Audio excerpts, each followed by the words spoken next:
Hello, hello, hello, friends. Come on in the room. It's been forever. I miss you guys so much. Come on in the room. Let me know who you are, where you're coming in from. We are going to have a lovely conversation with a new friend of mine. I am so excited to chat through some designs and just chit chat with you guys. Happy Thursday. It has been forever. Like, I don't think I've gone live since August, maybe something crazy like that. So, super happy that you all are here and are going to hang out with me. Why can't I see comments? Come on. Oh, here we go. I was like, where are my comments? I know people are saying something to me. Hello, Ola Joe, my lovely, lovely friend. Hello to you, Gabby. Hi, Rebecca. Come on in. Let me know who you are, where you're coming in from, how you all are doing. Hey, Hal Crochets. I miss y'all so much. So I messaged Heather, who is over Crochet Foundry Magazine. And I was like, Heather, I want to go live with my friends because I miss them. And she was like, of course, I'll reach out to the designers. And so many of the designers have said, yes, I would love to chat with Mrs. Deveter. So I'm so happy that we are here and it's on and popping. Hello, Stitched Page. Hey, did I say hi to you, Mary? Hey, Mary from New Jersey. So glad that you all could join me today. I'm just going to wait for a couple of minutes to get more people in the room before I bring on our guest today. But we are going to talk about the Crochet Foundry. This is the November. You guys, it's November. How did that happen? This year has truly, truly, truly flown by. My birthday was last Thursday. So was Lorraine. We had our birthdays on the 2nd. So I'm happy that I could be here in my new year to come and hang out with my friends. Thanks, Gabby. I made these earrings so long ago. I know it was a dishcloth pattern because, that's what I do. It was a dishcloth pattern. And so I was like, I'm going to make these into earrings. So that's what I did. I need to make some more. Thank you, Kayla. Hello, hello. Welcome, welcome, welcome to the party. Mrs. Deveter here. We are going to chat for Furls Crochet. We're going to chat Crochet Foundry. We're going to chat what you all are working on for this holiday season, for winter. Golly. Hey, Karen, so glad that you are here. Welcome to the party. All right, we got 15 people in the room. I'm going to wait for maybe 5 more folks to come and join us, and then I will bring on my special guest. But I just want to find my copy of the Crochet Foundry Magazine so that I can speak with some good sense when I'm talking to folks today. Have you all purchased your copy of the magazine? I'm going to give one away at the end of this live, but have you all purchased your magazine yet? Have you purchased a subscription? It's totally, totally, totally, totally worth it.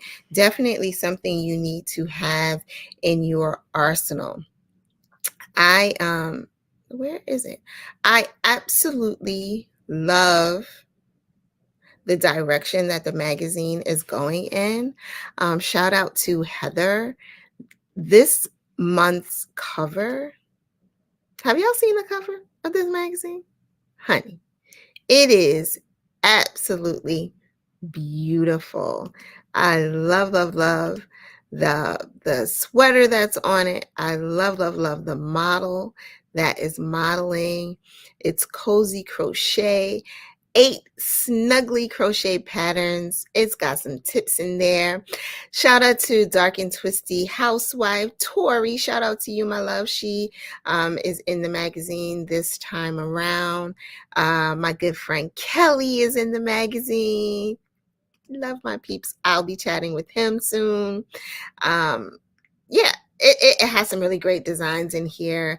Pullover sweaters, like there's a bunch of sweaters in here. There are some throws in here. There's a pillow.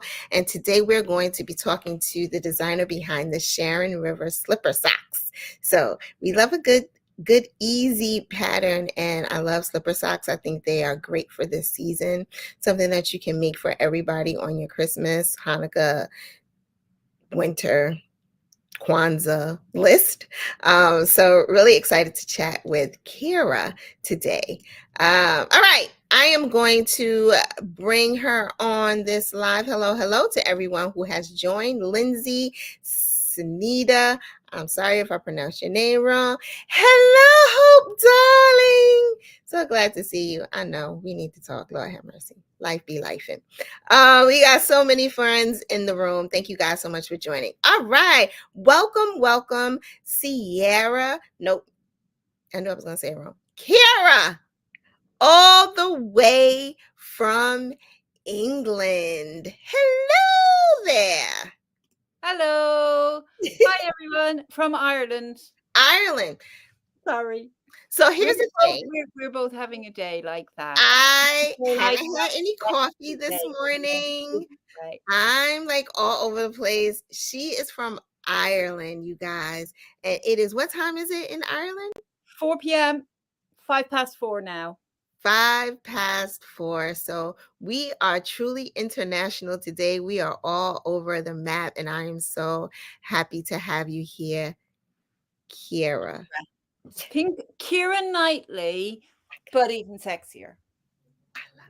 I got it. When I saw it, of course, you think of the singer Sierra, and I'm like, yeah, is that her name? It's not. It's Kira, you guys. So yay, welcome to the party. Thank you so much for joining me today. I love your slippers, and we're definitely going to talk about them a lot. But first, please introduce yourself to the audience. Let them know who you are, what you do, when you started crocheting, all that good stuff. Okay. Well, there's not really a huge amount to say. I'm Kira. I live right slap bang in the middle of Ireland. I've knitted, if it doesn't get you shot for admitting that, since I was a very young child. I mean, I don't remember learning to knit. I was 4. I had knitting needles in my hand. We did knitting in school. You were expected to knit growing up, and I grew up knitting, and I always loved knitting. I mean, I really loved it. So cool. I was a very adventurous knitter, and then I injured my shoulder, and knitting is very hard on the shoulders, so I quit. And it was at that point I started wondering, I wonder if crochet would be a bit gentler than knitting. How do you crochet? And I'd always wanted to know how to crochet ever since I was a young child in school, and I didn't know. And some of the other girls in school, their mothers had taught them to crochet, and they would bring bits of crochet into school. And my mother didn't know how to crochet. And you know the way some knitters can be so disapproving of crochet. Disapproving. No crochet in our house. So I got into big trouble when she caught me sneaking a crochet hook home from school one day that a friend had lent me, and I got in so much trouble for owning that crochet because that meant I wasn't a proper knitter. But I decided to put all that in the past and tap into my Google search term, how do you crochet? Which brought me to a wealth of YouTube videos and instructional videos and everything. So that was how I learned to crochet, was to let my shoulder heal while I couldn't knit.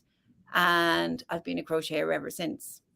And I did go back to knitting eventually. I do have a few knitting patterns out there in the world too now at this stage, because I did go back to it eventually, mainly because I learned so much from crochet. Because I knew how to knit, so I never asked how to knit. I never thought about it. I'd learned at a very, very young age and assumed I knew how to knit, and I just did my own thing. I just did Aran pullovers, and that's what I did, and I didn't really do anything else. And then when I started crocheting, I went into studying it and really reading all the books and watching all the YouTubes, and I found some fantastic resources around minding your posture and being careful how you sit and being careful how you use your hands. And I started to think to myself, why could you do this with knitting too?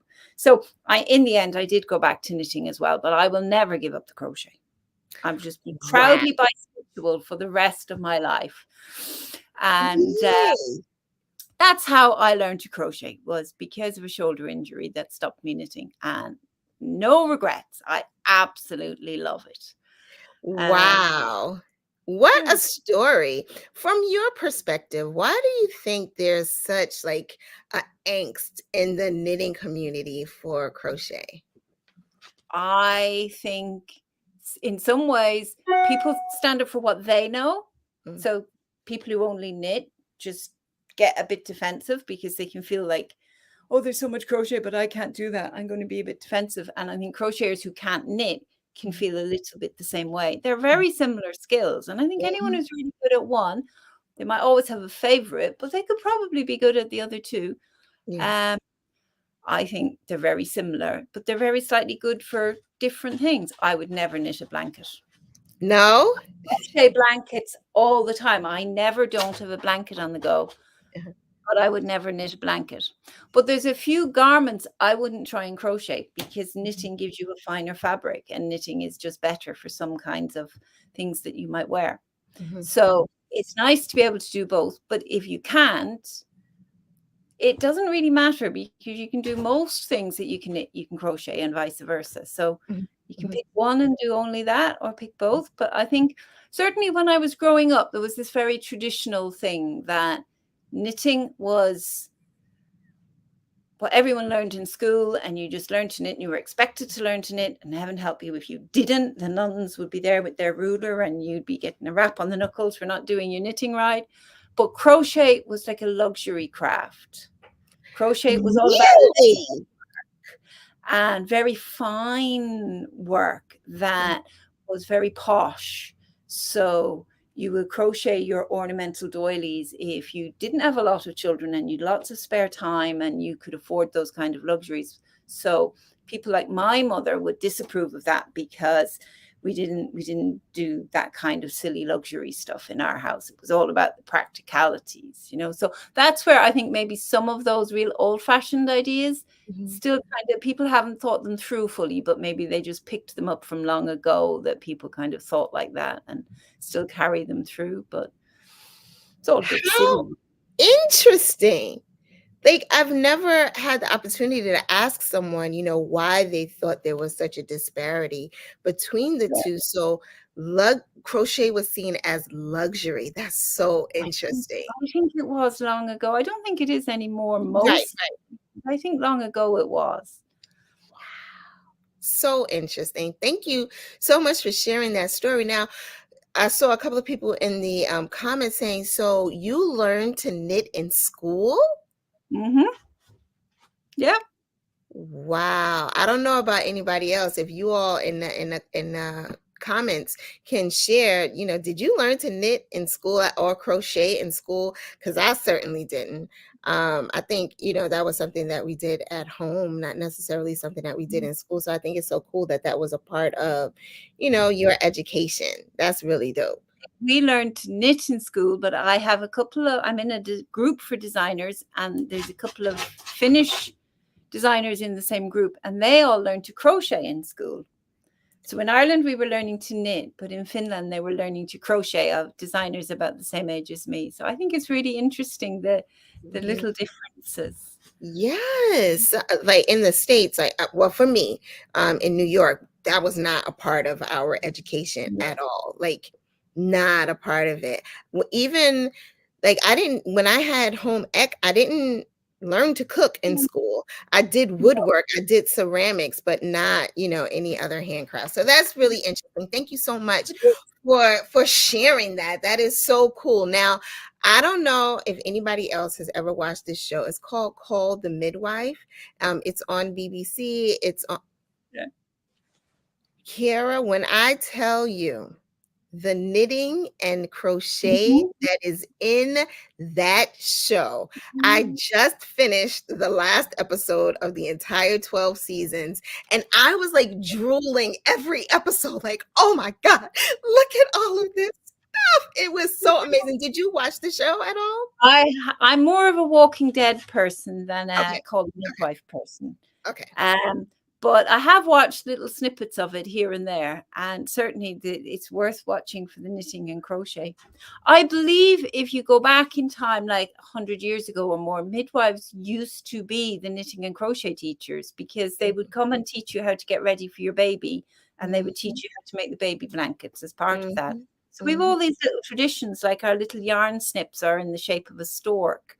And that's a tradition going back to when midwives used to teach us all how to knit and crochet. So they would use stork-shaped scissors in their work, and they'd also give them out to people for using in their knitting and crochet. And we still do use little stork-shaped fancy little scissors today, which is a throwback to when midwives used to teach us. It's a How funny thing, isn't amazing. it? It is. It's just so amazing, how some Yeah. things are still being passed down and how some things Yes. have been lost. I Mm, wish sometimes that we can grab hold to those things that were mm. so simple, but so meaningful. Why do Absolutely. you crochet now? Like, what is your inspiration behind your crochet? Why do you crochet? Oh, goodness. The first reason, the most important reason, is it calms me down. Mm, It grounds me. It's very, very therapeutic. mhm, It's very, very important for my mental health to always have that crochet project on the go. mhm, mhm. I have my work here and I'm just trying to consciously leave it there. So I'm not going like this the whole time while I'm talking to you. You I are fine. You can always crochet while we have my chat. crochet in my hands, and I find it incredibly therapeutic. I also crochet in um, I'm losing my train of thought now, but I find that it connects me. It Mhm, connects me in every way. mhm, It connects me to my community. I mm, think I moved to this tiny little village in the middle of Ireland 2 years ago when I retired from my day job, because I used to live in London when I was working full time. And I'm from not too far away from here, but I've never lived here. Um, and I knew nobody, and now I'm part of this community, and part of that is, I think of my neighbors down the road, and a couple of doors down the road there's a family, and when the grandmother burned her foot on her hot water bottle, I crocheted her a hot water bottle cover, and then I crocheted some socks for the mother when her feet were cold. And then when the grandbaby came along, I crocheted stuff for the grandbaby. So every generation of 4 generations of that family, I've given them something, and they give me back a lot in terms of lifts when I'm stuck and I need to go to the pharmacy in a hurry to collect a prescription or something. I get a lot back, of course, but you connect to the community when you make things much more mm, so, I think, much more easily and quickly than when you don't know how. There's mm. other ways to do it too, but it's great for that. And I feel connected to the community of makers as well. This yarn I'm using here is normal commercial yarn, but my other project that's sitting over there, I'm using some wool that I know the lady who spun it, and it was the same person who dyed it, and she knew the farmer that grew the wool on the sheep, and he knew the person who carded it and washed it and carded it and got it ready for spinning. So I feel connected to this community. I'm using materials that connect me to our planet and our Mm, environment, mm. and I'm I'm my step in the chain after the sheep have grown it, and then it's been sheared and washed and carded and spun and dyed, and then it comes to me, and then I design a fabulous pattern with it, and then I give it away to my neighbors and they wear it, and then somebody else somewhere else in the world finds the pattern on Crochet Foundry and they make their version of it, and it makes me feel connected to the world in a way I don't without that. Oh my gosh, you have given me all the feels, like all the feels. I'm just like, I all, when I have these conversations, I always want to hear, exactly how the designer came to where they are at this very moment. And that knowing the sheep and the sheep herder and the spinner and the dyer and just being able to use this product, and every step of the way that took you to get it in your hands is miraculous to me. And I love that. I love that. Thank you so much for sharing that story. I just, yay to you, and yay for building community within crochet. When I first started, that was something that I absolutely learned, is that there is such community, and everybody just wants to be a part, and everybody wants to help, and everybody, we're all building off of each other and learning from one another, and it's just amazing. I love I it. think it's something that crochet really brought me into, because, as I said, I always knit, but I just did my own thing, and I just bought wool from the local shop, and then when I couldn't do that anymore, I bought wool online, and I used the patterns I'd always had. So I never really connected into all this online community, and it was crochet brought me into the wonderful online community, and where you can make friends and meet other people and get to know people. And it is a lovely thing about the way crafts connect us, even across the world. I think it's fantastic. Across the world. Like, you're in Ireland. I saw someone who said they were here from Sweden. Like, we are across the world, so many different, not only, geographically, but races and beliefs and religions, but we all have this one thing in common, and I'm just so grateful for it. I love it. I love it. I love it. Sometimes you watch people and they're watching a YouTube instruction on how to crochet something that's in a different language that they don't speak, and they're figuring it out because they're watching what's done. So it even joins us together when we don't even speak the same language as each other. I think it's a Because wonderful. I have certainly watched videos from Brazil, videos from Russia, videos from Japan and China, and I'm like, I am gonna figure out this pattern. Me too. Oh my goodness, because there's so much talent out there. I love it. Love it, love it, love it. So tell us about the pattern that you have in the November Right. show. Where are we? I have a couple here in a couple of different colors. They're the ones I wear all the time myself. I won't turn them around because I think the sole of the slipper has already got a bit grubby from being worn and washed so often. These are the Shannon River slipper socks. So normally I design cardigans. My last pattern in Crochet Foundry was a cardigan. And I'll give you a sneak hint. The next one will be a cardigan as well. But this one, I stepped out of my cardigan and pullover comfort zone, and I did these socks. And so they're just called the Shannon River slipper socks, because I'm rather a creature of habit, and I just call all my socksy kind of things after rivers and pullovers after towns and things like that. It just lets me keep it all straight in my head. But it was why I designed them. I started off, I'll admit something to you. I'm a woman of a certain age. And as we get older, our bodies do strange things. And my feet get icy cold. They turn blue and they get so cold. And then I sit back in the evening, and then I put my feet up on the sofa, and then they go red hot and burning. And this is just what happens as you age. It's just your circulation isn't as good as it was. And that's what happens. But I was being driven demented by feet that were either ice cold or burning hot, and wouldn't be anywhere in the middle. So I wanted to make myself some slipper socks, but I was really fussy about the way they had to be, because the sole had to be flat. Because when you do a slipper sock in a very chunky yarn, when you're walking on it, you can feel the bumps. I want really small SC only stitches for the sole. So the top had to be stitches that were the same size as SC stitches. But I wanted it lacy, because I wanted my feet to be able to cool down as well as warm up. So I wanted it to be in wool, because that's a really good material for helping your body, whether it's hot or cold. And I wanted a lacy design on top, but it had to be in SC stitches. So I swatched and I swatched and I swatched, and this was the stitch I came up with. There, you can see it there. So this one is green. It's this one's blue. It's green. It's green in the pattern on the magazine. Hang on, I do have a green one here. Where is it gone? Here's the right color.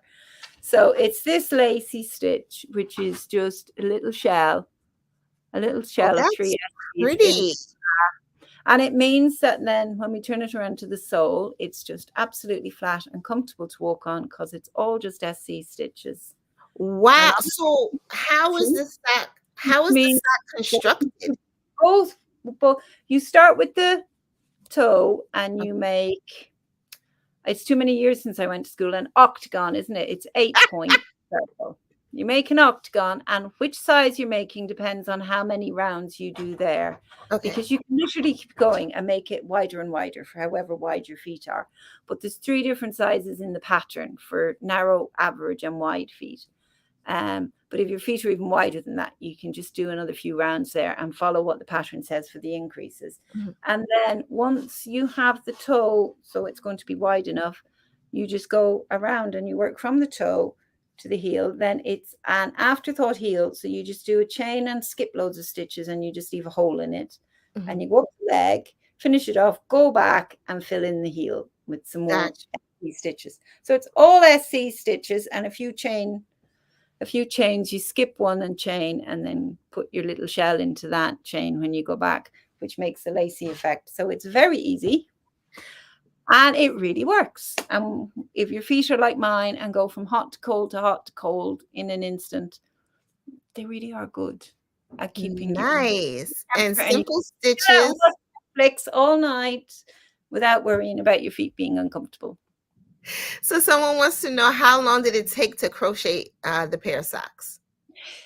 Each sock is really quick. Okay.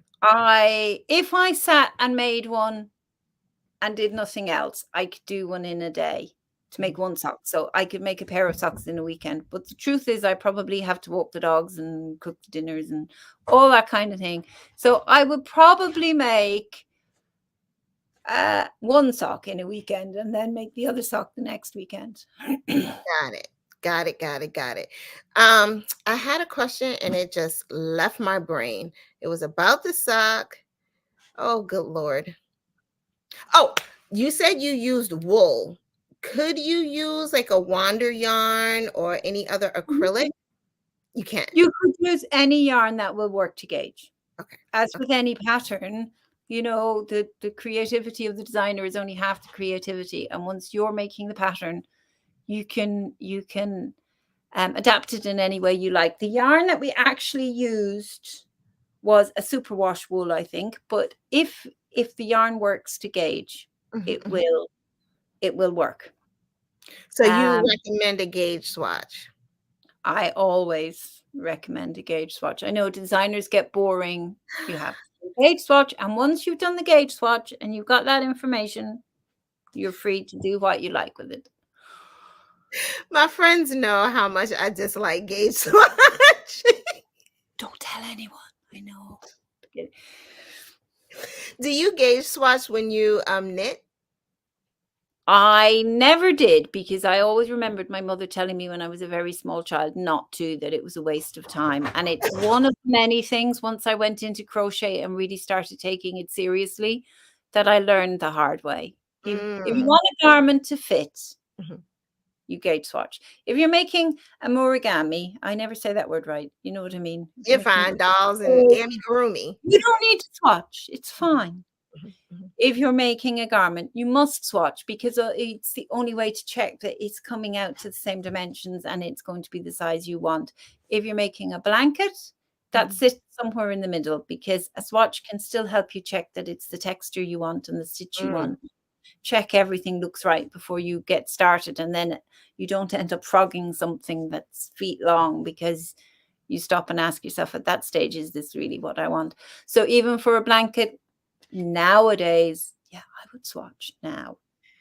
There was, for a lot of my life, I wore pullovers that didn't fit, because my mother told me that swatching was only for people who didn't know what they were doing. Whereas I think it's the opposite. I think it's swatch.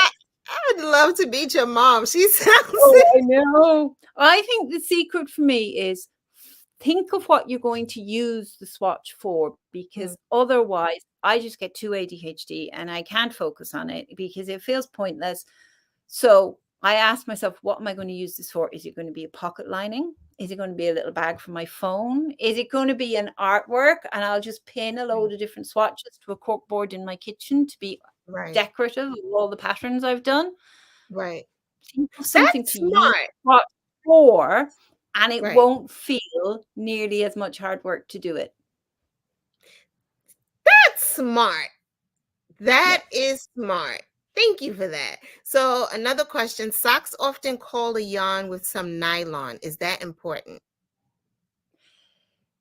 For normal socks, I would think probably. But for these kind of slipper socks, you're not going to be wearing them in your shoes all day long. So it wouldn't be maybe absolutely as important this time around. But if you could find the right yarn in the right in that kind of worsted weight, with a bit of nylon in it,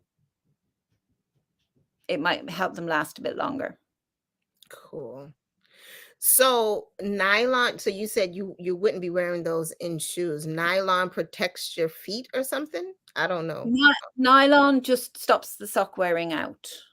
So, because if you're wearing socks in shoes, they actually get a lot of very, very hard wear that no other garment would. So, for people who like to knit in particular and knit a lot of socks, like they just wear all day long, it's traditional to have a mix of like about 75% wool, 25% nylon if you go looking for a sock yarn. Now, you won't make these out of a sock yarn because they're just in a different, they're in like a worsted weight, not a sock yarn weight. But most sock yarns have about 25% nylon because it means it stops the heel and the toe wearing out too quickly.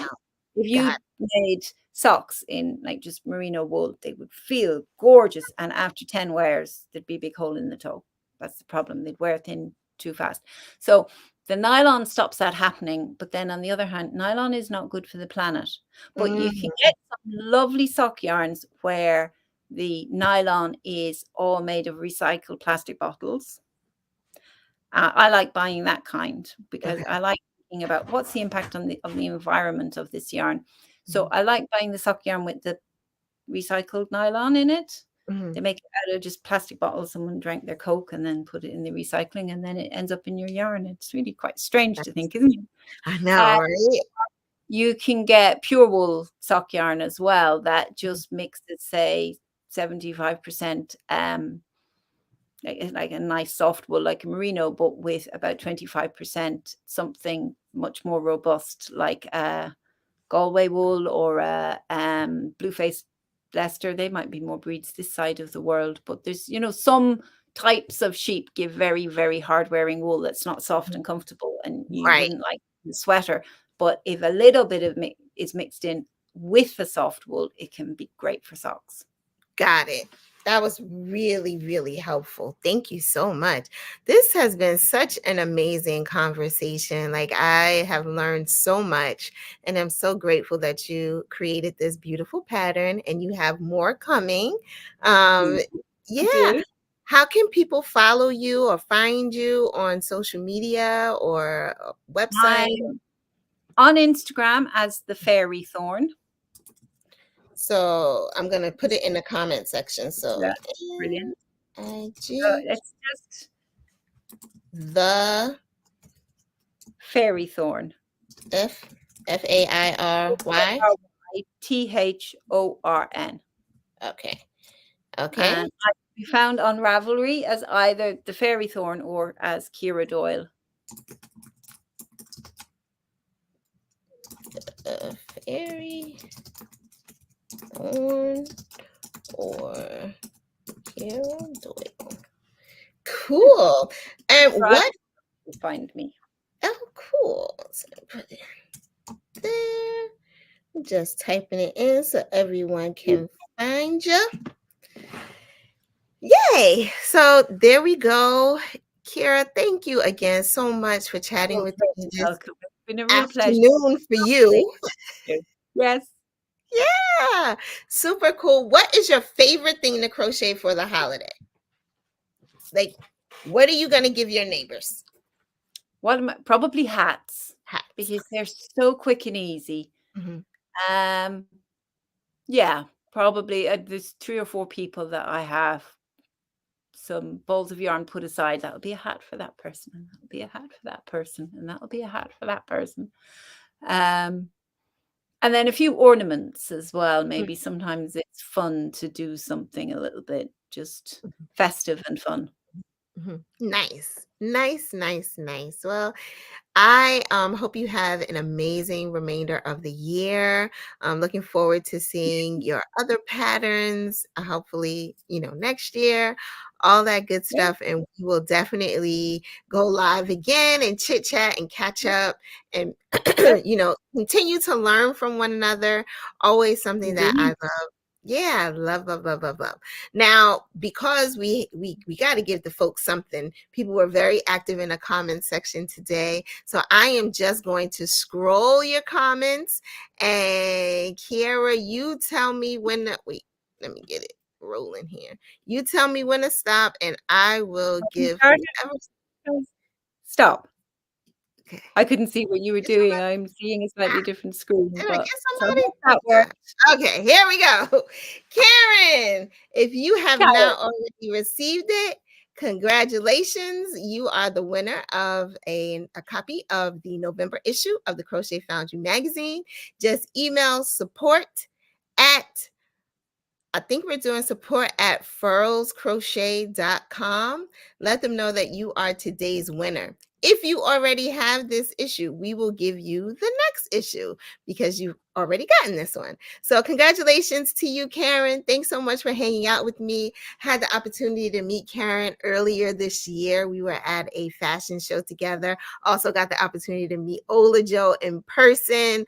Always so much fun to meet my friends in living color, give them hugs and all that good stuff. So, congratulations to you, Karen, and to everyone who hung out with us today. Thank you so much. I'll be back next week, y'all. So, for the month of November, I will be going live. Make sure you stay tuned on Facebook to see when I am coming on, but I'll be back. And I know that there are some stuff that's happening with Furls Crochet.